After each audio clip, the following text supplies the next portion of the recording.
A former Bengal, Eli Apple, who has a history with Tyreek Hill, is now a teammate of Tyreek Hill's. Jalen Ramsey had lightning strike with a knee injury that required a full meniscus repair, and he's probably going to be out until December.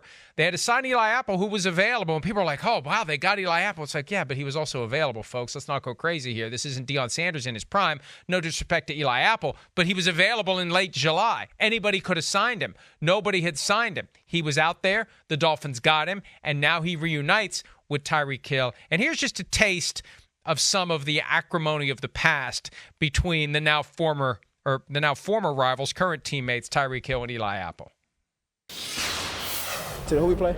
Bengals. Looking forward to the challenge. It's going to be fun, and I can't wait to go against Eli Apple, man. I owe you, boy.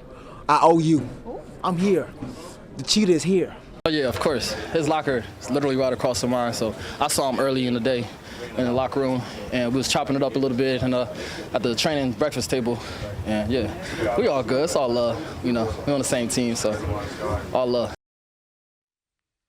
And I think it was all overplayed. I think Tyreek Hill tries to weave a little of that pro wrestling stuff into it, that he wants to entertain people. Are you not entertained? I mean, you could see him kind of morph into, like those old interviews that you'd see back when I used to watch pro wrestling, and the guy'd get all fired up and lathered up when they had a microphone in his face. I mean, he ultimately didn't care. He liked the guy.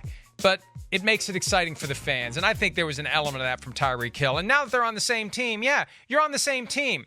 That's how pro sports or any sports work. You're on the same team. You have a different attitude about somebody than when you're not on the same team, because you're competing with those other teams. So now they're on the same team.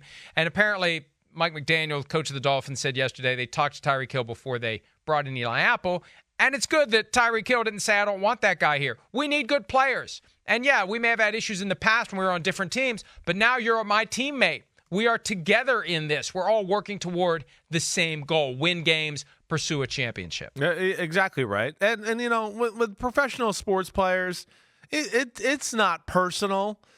More times than not, it's really not. It's about the competitive football field, and it might sound personal and sound bites and with a microphone and all that, but still, it's all in a competitive nature and about wanting to show that guy up on the field. When you join forces, like you said, they get in here and go, hey, man, what's up? Oh, yeah, I used to talk crap. Hey. And he probably tells him, hey, I burned you in that game, and, Eli Apple says something back, and boom, now we're working on the same team, and we go from there. But good signing by the Miami Dolphins. I know, like you said, yeah, he's still out there in free agency, but we saw some other good players that are out there in free agency still. It's year 8 of his NFL career. He was starting on the Cincinnati Bengals last year. He's not Jalen Ramsey, but damn, this is a good supplement after the Jalen Ramsey injury. I feel bad for the Dolphins with the Ramsey injury, certainly. I mean, that he is, of course, a top-tier secondary player in football and can do a lot of different things on that Vic Fangio defense. But if this was to happen, Eli Apple certainly helped that group out. That's still a very strong secondary there in Miami. I think one of the other realities, too, is because of free agency and the salary cap, guys move around like never before. Exactly. With the sensitivity to health and safety, there's a greater sense of brotherhood that goes beyond the boundaries of a given locker room. They all understand we're in this together. We are all out here trying to earn a living, play the sport that we love, but also take care of each other. And especially if you're on my team now, it's not going to be like it would have been if all of a sudden, a member of the Eagles had joined the Giants back during your dad's career. Right? No, that was where it could have been everybody more personal. Understands. Right. Yeah. Now they're at events together. You're at camps together. You're at this together.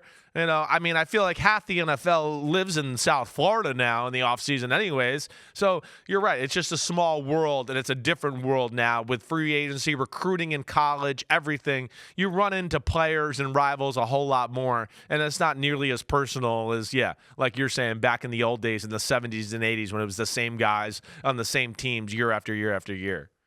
Hi, it's Mike Florio. Thanks for watching PFT on YouTube. Hit subscribe for the latest news and analysis from Pro Football Talk.